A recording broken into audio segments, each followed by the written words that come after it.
It was so nice and pretty until the economy in the 80s affected my parents were entrepreneurs, and it affected What was their business? They actually built a school, a private school from kindergarten to high school, you might want to call it here. Wow. And yeah. And then what happened during the economy? Well, they struggle. You take loans to open your dream job or your business, and they were doing pretty well. And so the interest rates and everything took over the loans, and you had to do what you have to do. You have to sell it. Yeah, definitely. And did that impact the family in any way, shape, or form? Yes, that was one of the reasons why my parents separated to begin with, and my dad moved to Chicago to make money, send money to Mexico, and then in the long run, they divorced in the process. My dad had another relationship, and my mom stayed in Mexico with us. Silvia, how are you doing today? Very good. How are you? Good. Thank you for asking. And thanks so much for allowing us to interview today and for your support to the Moneymalistic channel. So let's get started. How old are you? 51. 51. Great. And where are you from? Mexico City. Man, beautiful Mexico City. What do you do for a living? I am an administrator for an adult day center. Okay. I am also an entrepreneur. What are some of the projects that you have as an entrepreneur? I own a fourplex. Nice. And, dealing with tenants and lease deals, it has actually helped me to improve my communication skills, my people skills, actually what I went to school for, which is very good. And also I manage an Airbnb. And then for how long have you had the fourplex and the Airbnb? The fourplex, 8 years. Okay. And the Airbnb, 4. Wow. Going to 5. And so the fourplex was a guinea pig, and then from there, you guys decided to... Yes, actually, we were not even looking for an investment property at all. We were driving with my mom, driving around, and then we found it, and it looked like a possibility. And I had no experience whatsoever to be a landlord. I didn't even know how to manage a property or maintain it. It was sold as is, and we just jumped on it and took the risk, and I'm very happy it happened. Growing up, what social class were you? I was in middle upper class. Middle upper class, okay. And were there any challenges? Yes, there were, because it was so nice and pretty until the economy in the 80s affected my parents were entrepreneurs, and it affected. What was their business? They actually built a school, a private school from kindergarten to high school, you might want to call it here. Wow. And yeah. And then what happened during the economy? Well, they struggle. You take loans to open your dream job or your business, and they were doing pretty well. And so the interest rates and everything took over the loans, and you had to do what you have to do. You have to sell it. Yeah, definitely. And did that impact the family in any way, shape, or form? Yes, that was one of the reasons why my parents separated to begin with, and my dad moved to Chicago to make money, send money to Mexico, and then in the long run, they divorced in the process. My dad had another relationship, and my mom stayed in Mexico with us. How was your life before all this happened? Like on a day-to-day basis, do you actually have someone that would drive you places, people that would actually take care of you? Yeah, we lived very comfortable. We had people helping around the house. We had someone cooking in the kitchen. We had another person cleaning the house and taking care of us. So my mom was always working. Since I ever remember, mom has always been a working woman. She was never the typical stay-at-home mom. But I think that also impacted my childhood in a good way. We moved with my grandma because we had to sell the house. Well, she had to sell the house and start from scratch. So I think that was one of my first relationships and learning what it was to be without money out of the sudden and start from the bottom. Nice. What do your family talk about money in general? Not really. I I remember when people would say like, oh, here's your allowance, or if you get good grades from my classmates, I will hear that. But in my household, it's more like the only thing that you do is to go to school. So you better get good grades. And that was my only job. So money was never something. I only knew that I would not get an allowance because we had pretty much everything. Yeah, and if you wanted to get something, it wasn't bad. It was not a big deal. It was Here you go. Okay. We had our needs. Do you recall your first interaction with money? Yes, actually, when I was 15, I started making my own business, my own idea, crafting like those stress balls with the balloons, and then you just put flour on it and Google eyes, and then just put with yarn, you make the little hair. And my aunt at that time, she had a flower shop. So I would just put them on display and ask her to sell them for me. So when she sold them for me, I was very excited. And obviously it was my money, it was my creativity, it was mine. Nobody could take that away from me. And that was my way of not asking mom for money, because I knew money was tight. And if I wanted to go out with my friends, I had something to spend it with. You came from parents that were entrepreneurs, and you definitely, took on that. And even your grandma, you were saying that. Yes. And I think I did not know I was an entrepreneur, because my mom, obviously, when she was in Chicago, she opened another business, obviously. And one of the things my mom always said is like, you need to decide if you like to work for somebody or if you want to be your own boss. And she always wanted to be her own boss. So she always was creating something new. And I never saw myself as an entrepreneur. I never thought I had the skills for it. And even my mom invited me to work for her. And I said no a lot of times, until one time I said, okay, I'm going to work for you. And it was a family business, and it wasn't that bad. And I learned a lot of things from that as well. Was this business a school as well, or it was something? Yes, it was school related. She was very smart to open a program for kids that had problems learning a second language, which is English. So many times what she saw with us is that people would be like, oh, this is Silvia, she's coming from Mexico. And people would be like, hi, how are you? And that is not that you don't understand. It's just that that you don't know things. Is that it's just going to take you a little bit to catch up with everyone. So mom, with the No Child Left Behind movement, and she kind of opened this consulting firm in educating teachers how to deal with kids that learn English as a second language. And that was an opportunity for those teachers that salaries are not the best, but she gave them a chance to make extra money and give them the tools, because in the university, they don't teach you how to teach those kids to learn a second language. So she's very smart, which was why. I would have never thought about that, like she really knew the market when it came to education, teaching, and had a prior background and executed it. And there was government funding for it as well. And she was a woman, and it was like a minority business. So it was a lot of resources given to her in order to do it. That is amazing. It is. Great story. Yeah, she even traveled to China as a consultant, and she has some pretty amazing things. Maybe we could have her on the show. I know. Actually, she's coming, so. Hey, we might. All right. So what is the best financial advice you have ever received, and who gave you that advice? I think I learned it on my own more than when I was 15, and just how well you manage your money, I think is important. Growing up among my siblings, also what I have noticed is that I'm the one that always has the money, even though I have never made a lot of money in terms of salary or things like that. So they see me, my siblings see me like, oh, Silvia, she always has money. So I have some siblings that make a lot of money, but it's like, oh my God, I have such a hard time. You need to teach me how to manage my money. So that is important. It doesn't matter, just manage it. And on the other side of the spectrum, what is the worst financial advice that you have ever received, and who gave you that advice?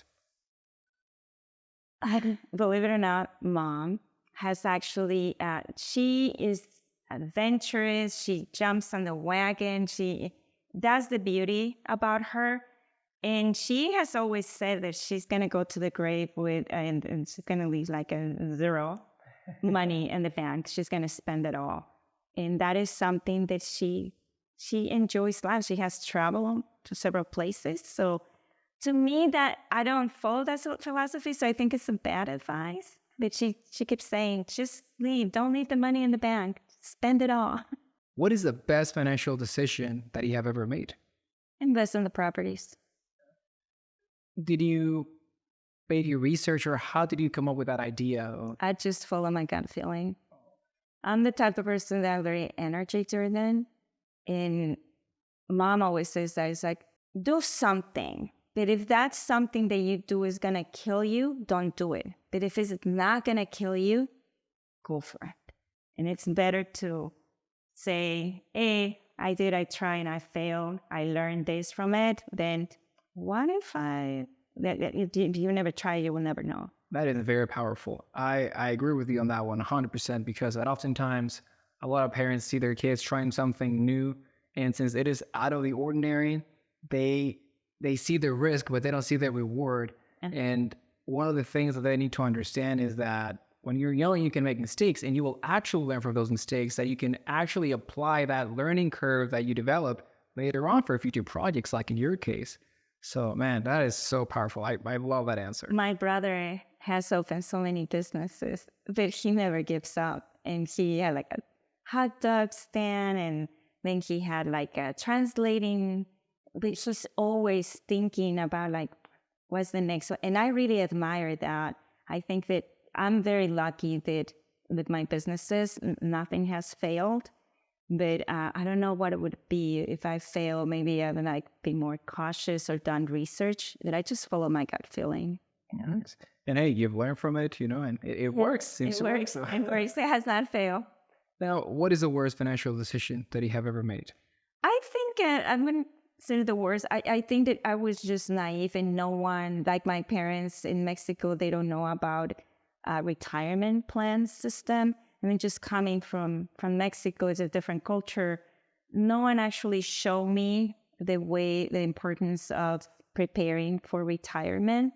So I think that I would just love to invest in retirement at a younger age. I just see it now. The properties are my retirement plan. Okay.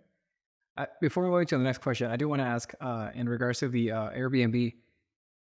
Are you willing to get another one based, given the fact that the one that you have is really, really Actually, I did. I opened one. I renovated one of our apartments in the fourplex, and it was closer back then to the hospital in Green Valley.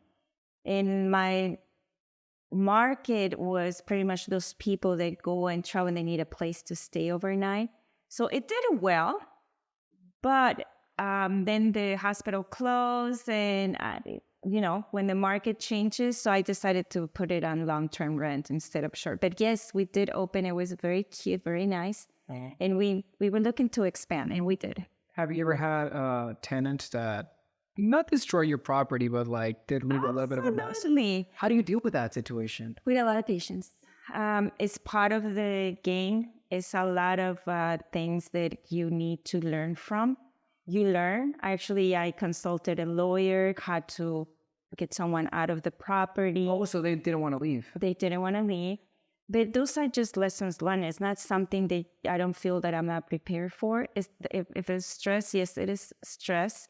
But it's not something that, like mom said, is that going to kill you? No, it's not going to kill me. It might take longer, but it's just part of the process. It comes with the territory.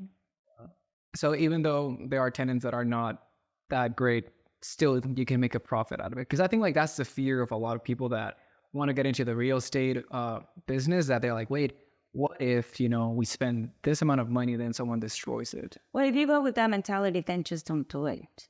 This is the bottom line.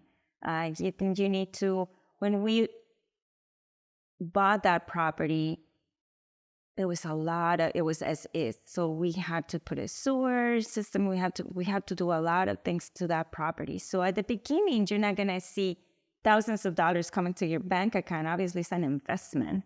And then it changes the tenants, because the more remodels you make, the higher the rent is. And even the type of people that will be renting it is different. So different I will see like a different income level. How long do you think that it took for your Airbnb to be profitable? I think at the beginning, I didn't know about the rates. I was testing the water. I was not very knowledgeable about Airbnb, and I was charging like, I think it was like $70 a night. Oh, When I wow. started it, and then we started doing remodels and putting things in there. And I would say that it's been very profitable right from the beginning, even if it was so low. It was a lot of work for us. I had like one night stay, but I never actually I changed that. It was too much work, and I said, no, you know what, three nights. And so you learn. But I has not taken any of my personal money. I could tell you that. It's been surviving on its own. Excellent. Now, how would you describe your relationship with money? It's very healthy. I think Money and I are good friends, and I love it. I'm never shy about talking about money. I actually am very passionate about it, and taught my daughters, both of them, at a very young age, the importance of it. For their 13th birthday, the two of them, I took them to the bank and opened their checking account, and also they became part of her credit card. So my oldest daughter was able to purchase a house at the age of 19. And that is something just to build her credit. Right now, she has an amazing credit, the youngest one as well. And that, I think that's the best gift, better than money you can give to your children, because they know how to manage their own financials. They're independent women. And I think that's the best gift you can give it. So by just adding them to the credit card, it definitely like propels their credit score probably to like 750 plus. Absolutely. They have like perfect credit score. Wow. Yeah. Perfect, we would say like 800, or it goes? Yeah, the 7 plus. At a 19, it was, even the loan officer was surprised about it. He's like, oh my God. So we plan for it. And we always tell them, if it's something that you need, don't even think about it, buy it. If it's something that you want, think it twice. And they always keep that in mind, and it has helped them. Nice. And are you comfortable with your current financial situation? Yes, I am. Is there any way that you would like to improve it, or you're like, no, I'll keep it the way that it is. That's enough for me. Well, absolutely. There's always room for improvement for everything that you do. I would love to, I'm always like willing to have an apartment by the U of A, and just, that kind of investment. I'm always waiting for the market to go low so you can buy, just to have an opportunity, saving if it's an opportunity that comes, knocks on the door, and you're like, of course. Nice. If you could go back in time and change one financial decision, which one would it be and why? I think I will be going back to just making more, putting more money to my retirement plan. I don't see myself retiring, to be honest. I like to be busy, even if it's maybe retiring from a company, from my 8 to 5 job. In reality, I have like a 6 o'clock to midnight job, and I love it. I love it because I don't think I was made to be like an 8 to 5 kind of person. I need to stimulate my brain and do something else to keep me busy. But I can totally see myself in maybe at the apartments and be that old lady, renting and giving like a bed and breakfast or something just for hikers or cyclists or whoever they come in season. So I say you could definitely, keep going on those apartments and then getting more. And it's healthy. It keeps you alive. I don't want to be just at home doing nothing or no. And one of the things that you mentioned is that you like learning. So there has been times that you have been the one fixing the walls or fixing things. And of course, your husband also helps you out, but yeah, both of you guys kind of like. My husband is the maintenance department. I am the face customer service. And we teamwork. You need to, if you're doing this with your significant other, you really need to be on the same page. There's always one that is going to be the dreamer and the other one that is going to ground you. But once you get to that middle part, as long as it's not affecting your marriage. My husband and I, it's a bonding time. We are in the properties and we enjoy doing that kind of stuff because we're doing and we're learning. And trust me, I learned plumbing and A lot of things I learned about roofing more than what I wanted to learn, but those are the things. If you're going to pay thousands and thousands of dollars for a new roof, you need to do your research and you need to supervise and you need to talk to the people and look at the fine print. So all those are things that just to keep in mind.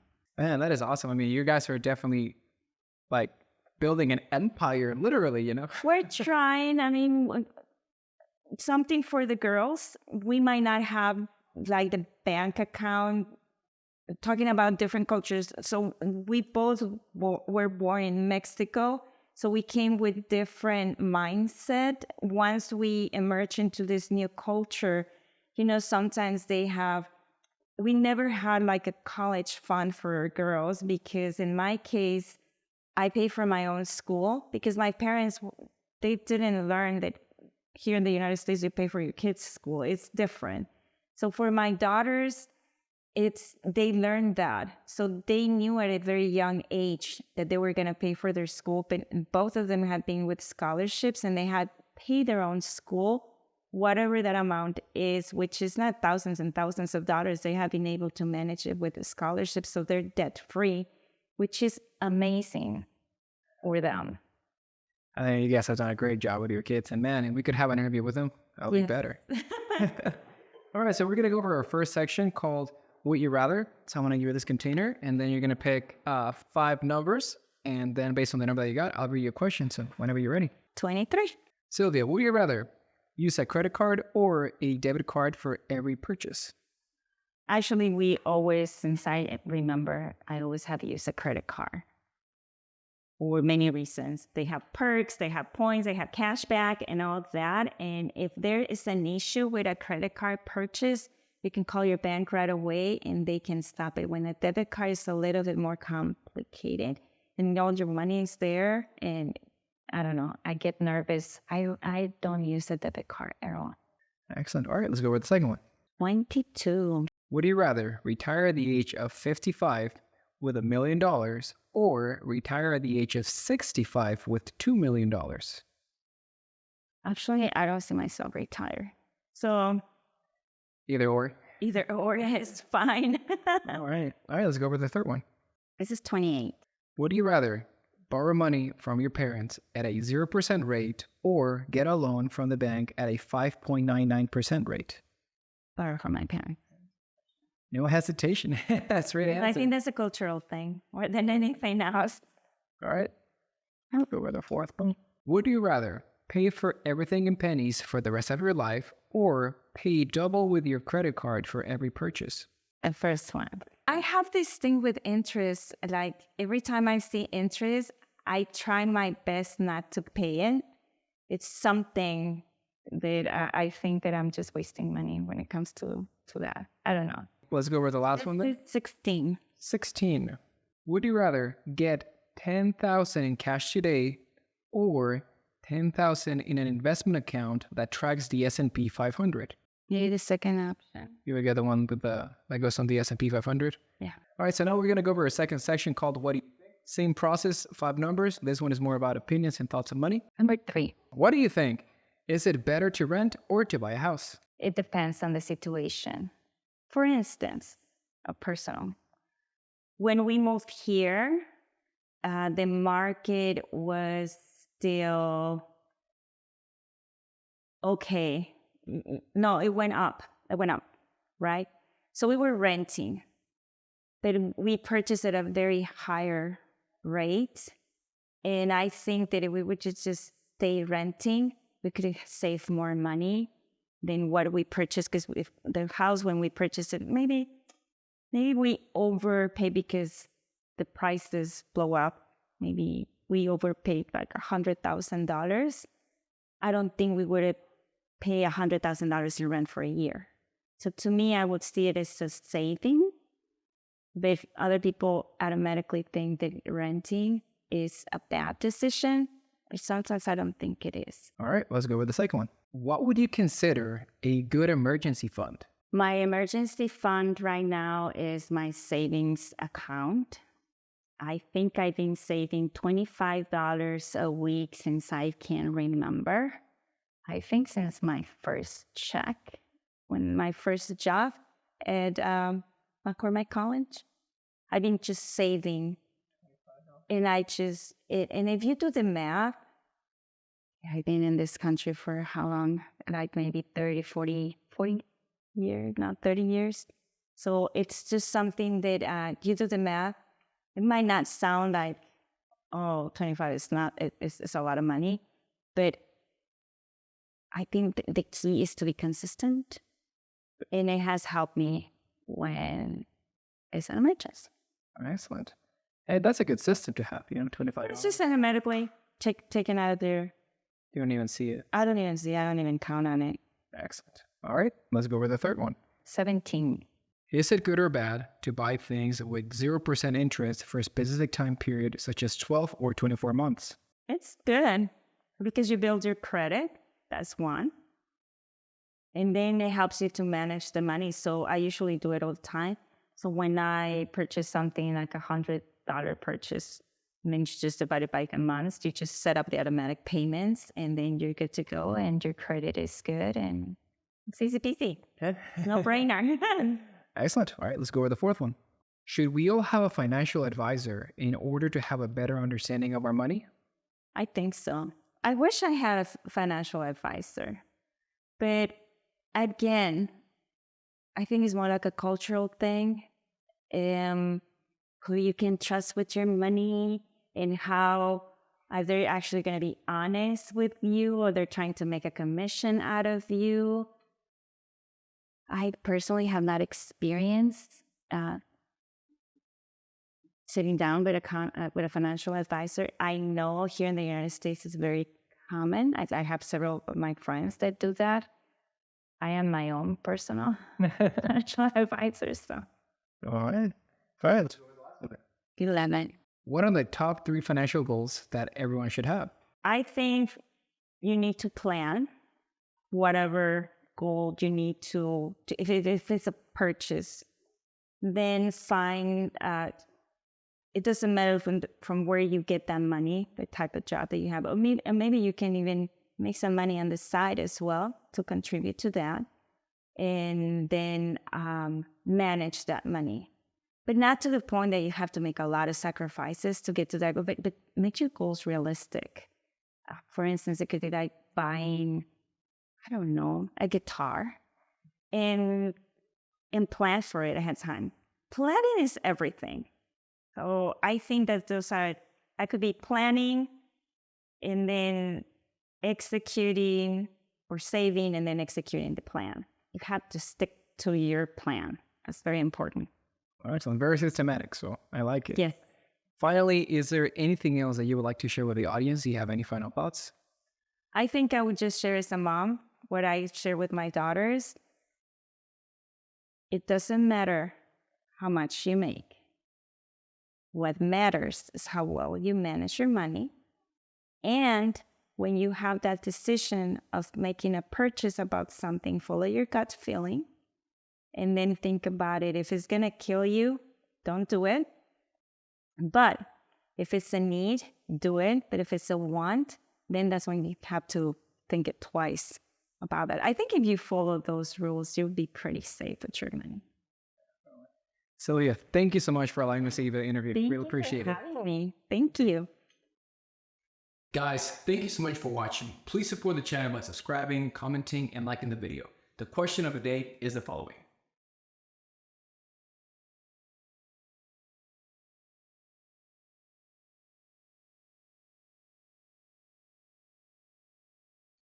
Let me know your opinions, thoughts, comments, and constructive criticism in the comment section, and I will see you guys on the next video.